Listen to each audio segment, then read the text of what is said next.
Good morning, all of you. Myself, Dr. Harshita Rathore, assistant professor psychology. आज हम सांख्यिकी में निरपेक्ष बारंबारता वितरण की बात करेंगे। जैसा कि पिछले लेसन में आपको बताया जा चुका है कि निरपेक्ष बारंबारता वितरण क्या होता है, आज हम बात करेंगे निरपेक्ष बारंबारता वितरण को किस तरीके से बनाया जाता है या वितरित जो आपको आंकड़े प्राप्त हैं उनको निरपेक्ष बारंबारता में किस तरह वितरित किया जाता है। जैसा कि पिछली बार के लेसन में बताया जा चुका है, यह एक बहुत ही सरल बारंबारता वितरण है।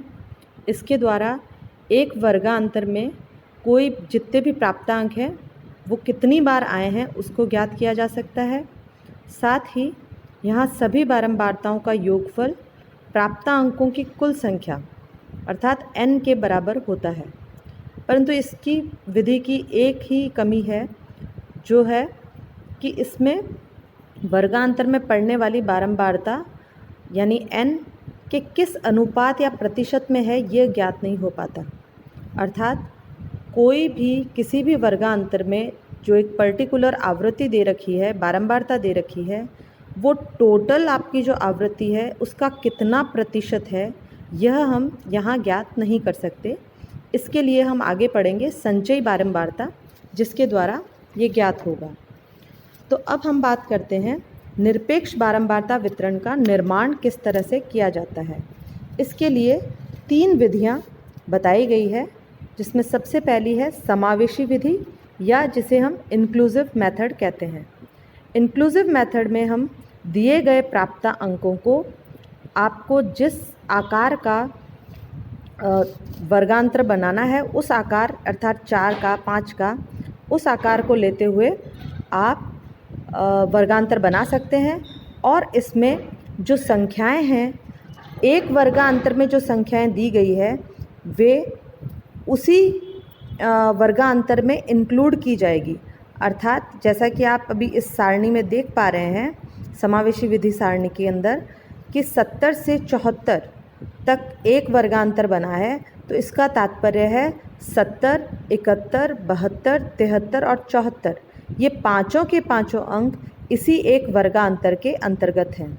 इसी तरीके से आप इसमें देखेंगे 75 से 79, 80 से 84, 85 से 89, 90 से 94, इस तरीके से सारे ये वर्गांतर बने हैं।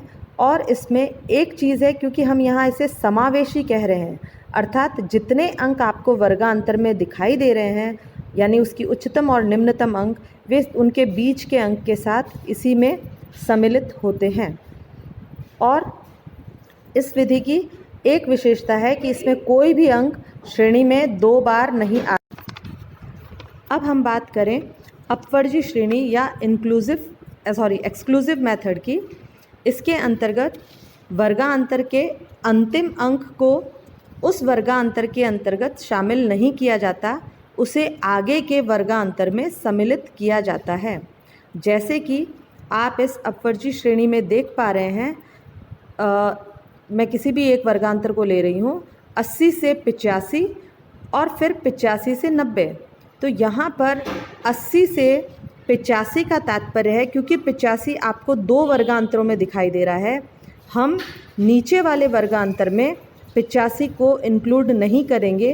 अर्थात 80 से 85 में हम मात्र 80, 81, 82, 83 और 84 ये 5 अंक को ही सम्मिलित करेंगे। 85 हमारा अगले वर्गांतर में इंक्लूड होगा।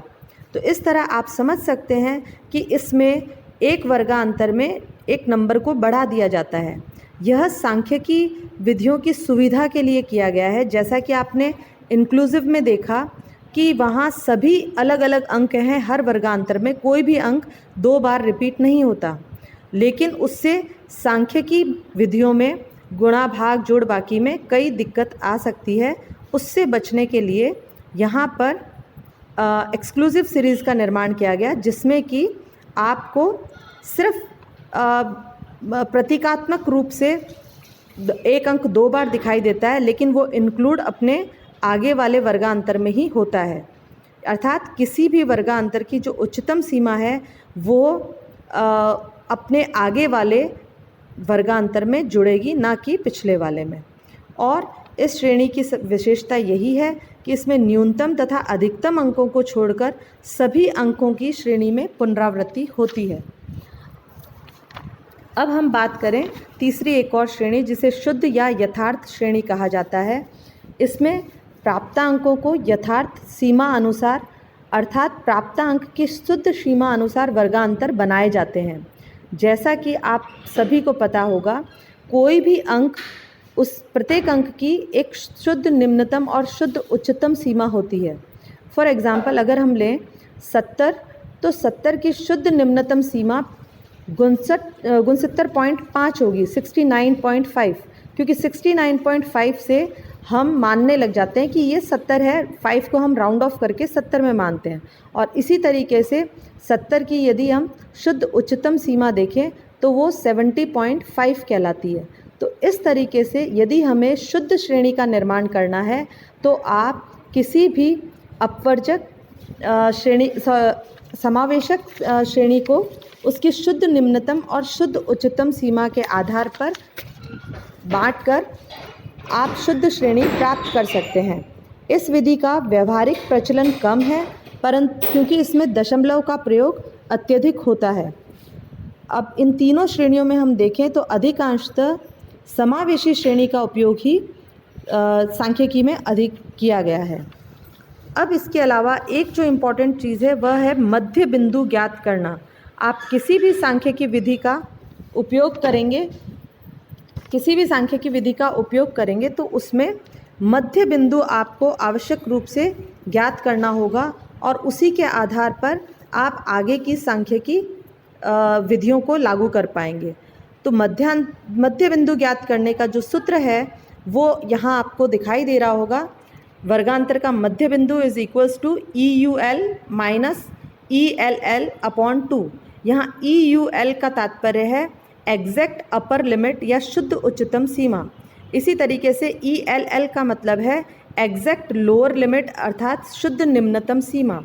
तो आप इस तरह देख पाएंगे कि हम चाहे कोई सी भी सीरीज़ ले लें, इंक्लूसिव, एक्सक्लूसिव या एग्जैक्ट, सभी में हमें किसी भी अंक का शुद्ध निम्नतम सीमा तथा उसी वर्गांतर का जो उच्च बिंदु है उसकी शुद्ध उच्चतम सीमा लेकर हम मध्य बिंदु ज्ञात कर सकते हैं। तो इस आधार पे चूँकि हर तरीके की श्रेणी में शुद्ध उच्चतम सीमा और शुद्ध निम्नतम सीमा समान रहेगी, अर्थात सभी तरीके की श्रेणियों में हमारा मध्य बिंदु भी समान ही आएगा। आप नीचे तीनों तरीके की श्रेणियां देख सकते हैं और उनमें मध्य बिंदु आपको दिखाई दे रहा होगा, सभी में समान है। तो इस तरीके से हम मध्य बिंदु ज्ञात करते हैं। Thank you.